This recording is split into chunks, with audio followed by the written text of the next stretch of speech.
People, how's it going? We're suited up today, not because I've just come from work, although I have just come from work. The reason I have left the suit on is because today we mourn the passing of Manchester fucking United getting absolutely fucking raped this morning by Liverpool. Mo Salah, fucking best player in the world right now. Fucking African excellence, Egyptian excellence. Get in the fucking bin, Manchester United. You bunch of fucking tools. So much chat from those pricks at the start of this season. So much chat. All I hear is about how great their squad is. But you're not going anywhere with fucking Ollie at the wheel. Long may it continue. 5-0, suck a fat dick, cunts. Oi, oi, people, and welcome to another Bogan breakdown. Look, I don't often take time to rip on teams that aren't Arsenal. I do my fair share of ripping on Arsenal, but just Manchester United deserve it, man. They bloody deserve it. Their fans talk so much, and they're dusted. They're on level on points with us, who are apparently having an awful season. So long may it continue, guys. Long may it continue. If you're new around here, drop a sub. If you're new, if you're not new, drop a like, drop a comment, anything like that would be very much appreciated, guys. It definitely does help. I am trying to build the channel still. It's still very, very early days, but hopefully we can get a few more subscribers. We can do some other content and, get into some stuff where I involve a few more of you fans from around the world. That's something that I've wanted to do for a while. So, a few more subscribers, a little bit more interest, and maybe that's something we can do. So if they're saying that you guys are interested in, drop a like, drop a sub, drop a comment, or hit me up on Twitter at Bogan. You know where to find me. Alright, so it's been a pretty crazy week for us. We had a very weird schedule. We had one game on the Monday against Palace, and then we had another game on Saturday morning for me. So obviously the game against Palace, there's not a lot to say about it, guys. It wasn't a very impressive performance, to be honest. It felt like a performance that was harkening back to Arsenal of old. We came out feeling a bit toothless. We got an early lead and then we sat off, and it's something that we have done before. Obviously, 2 individual errors led to the goals conceded. Fair play to Palace. I thought they were all right. I didn't think they dominated us all game. Fair play to them. We certainly didn't deserve 3 points. I don't know if they deserved 3 points either. I think maybe a draw is a decent result. But yeah, I think a lot of the commentary has been a bit over the top. Suggesting that Palace dominated us. I don't think they dominated us at all. I think, they had a lot of ball. They weren't necessarily threatening, though. That's something I said about Brighton as well when I was discussing it with my mates. If you have the ball and you're not threatening the goal, you're not dominating. In my opinion, anyway, I think it's a false equivalency to say that is dominating. It's just not dominating for me. Moving to later in the week, obviously, we played the game against Aston Villa. Now, this was one that I was quite worried about, guys, especially because Villa play in a back 3. And historically, with this team especially, we haven't done very well against a back 3. If you think about the games this season where a 3's been involved, you've obviously got Brighton, but we did not play very well. And then again, we got dominated, in inverted commas, by a team that didn't really possess much goal threat. Brentford is another game. I thought they bullied us, quite successfully did Brentford. So, I was concerned. I knew this was going to be a back 3 game, because that's how Villa's been playing, and I was worried, are we going to be able to break them down? Often what happens with our team is that we've got a Aubameyang up the top, and he gets quite isolated, especially when you've got someone like an Odegaard in behind him. He doesn't really have presence in the centre of the pitch. He can play some nice balls, but I think he's still a little bit lightweight, and he doesn't have that presence that we needed in the centre of the pitch. I was talking to my mate Clockend before before this game, and we were discussing what formation we'd like to see. And I said to him, what I would want to see is a 4-2-2 with Lokonga and Partey, Smith Rowe and Saka, and Aubameyang and Lacazette. And that was simply because of Lacazette. He looked so sharp scoring against Crystal Palace. And I thought that maybe he deserved his start. But I also thought that Aubameyang, his pressing's been quite good. I wouldn't necessarily want to pull him out of the team. And then the question becomes, well, how do you fit them both in? And for me, we can't be having this stupid experiment where we stick Aubameyang out on left wing again. So it had to be a 2. And if it's going to be a 2, then, you kind of have to work out the rest of the team around that too. Like, how do you make sure the ball progresses from the back to front?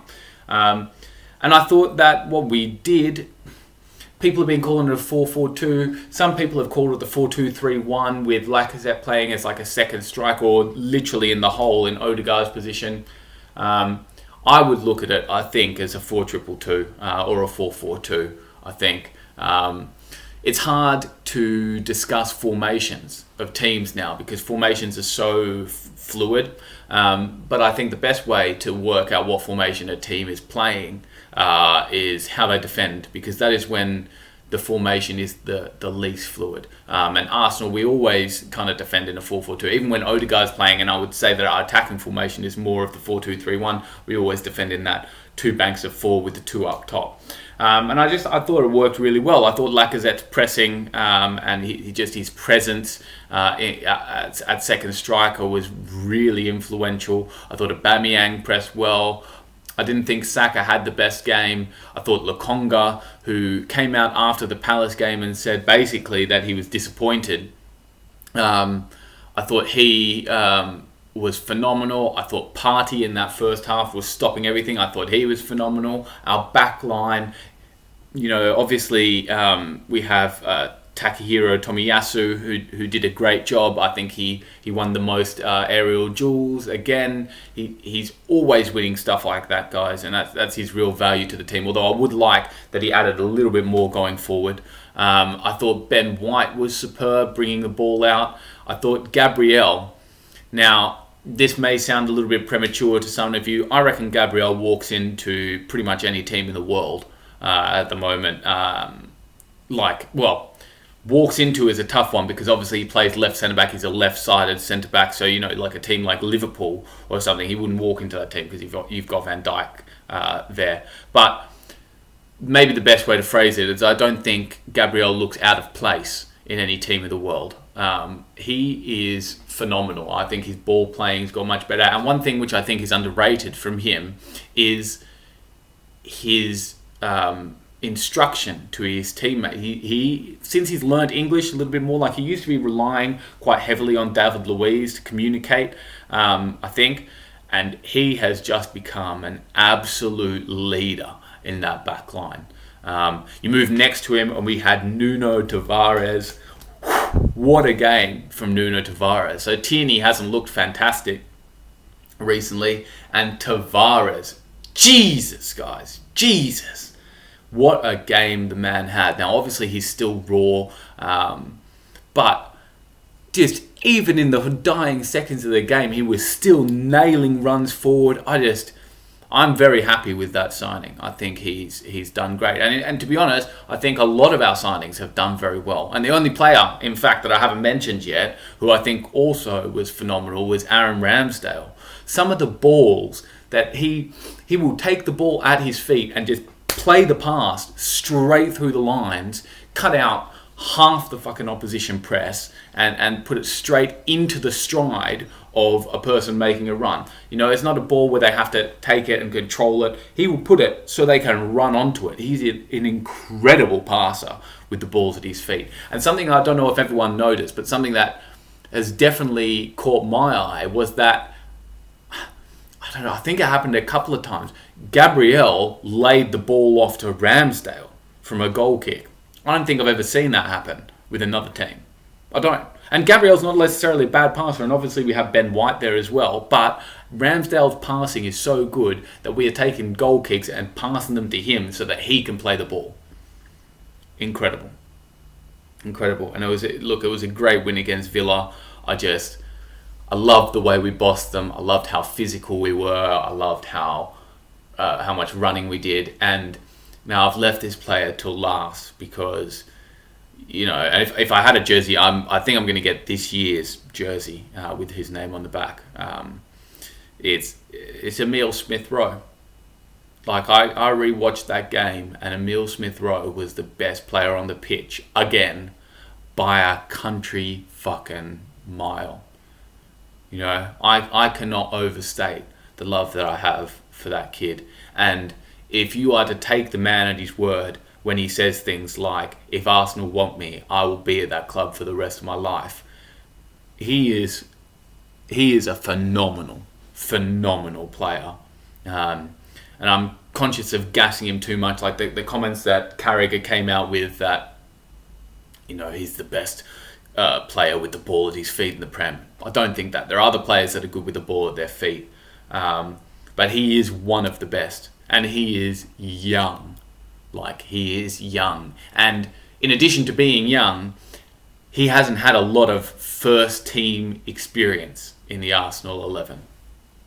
You know, so I'm so excited to see what he's going to do in years to come for Arsenal. And I hope that he spends his entire career with us, just like I hope Saka spends his entire career with us. But, you know, lots of positives to take again away from the game against Villa. But also we've got to compartmentalise them and move on, because we've got a couple of big games coming up this week. The next one for me is on a Wednesday morning at 5:45, so I'll be watching that and then going off to work, guys. And that is Cup game against Leeds. And then obviously we've got Leicester on the weekend, which is actually at a reasonable time for me for once. It is 10:30 p.m. on Saturday. Looking well forward to that, guys. That would be absolutely phenomenal for me. I won't have to wake up at a stupid time in the morning to watch it. Really looking forward to it. But for Leeds, guys, you know, it is a cup game. I think that we have a decent chance of winning the Carabao Cup. I don't want to see too much rotation. I do think there are players that need game time. I do want to see Martinelli play. I do think that maybe it's a chance to give our centre-backs a bit of a rest. Although I'm worried in that giving them a rest, we won't be able to play the same way, because Rob Balding and Pablo Buhuman Mari aren't anywhere near the level of our other centre-backs. You know, at right back, I don't know what we do there. Maybe we can bring in Chambers. Maybe it's a chance for Leno to get a game, guys. In midfield, I don't think that we can dispense with Thomas Partey.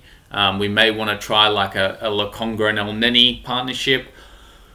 But it'd be a bit worrying for me. It'd be a bit worrying. I think it's a chance for Odegaard to get another game. I think maybe he should come back in. Maybe Aubameyang gets a rest and Lacazette's up top. I'd like to see Saka rested. I think we can play Pepe for this game. And I want to see Martinelli. You know, this is a perfect opportunity for him to get a game. So I hope that that's what Arteta does, guys.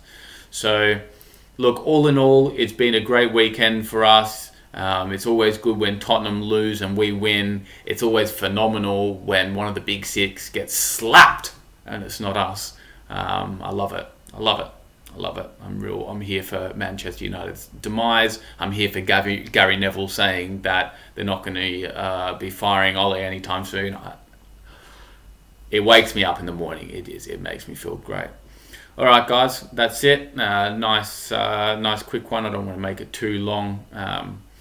But there you go. Hopefully, I'm talking to you again before Leicester. Have a little preview, maybe. If I have the time, I've got quite a bit of work on at the moment, guys. So I am going to keep trying to pump out these videos. As I said at the outset, guys, drop a like, drop a comment, subscribe if you haven't already. I'd really appreciate it. Even if you come to the Twitter page and drop a sub there. I'm always talking shit there as well. So it'd be good to see ya. And anyway, laters.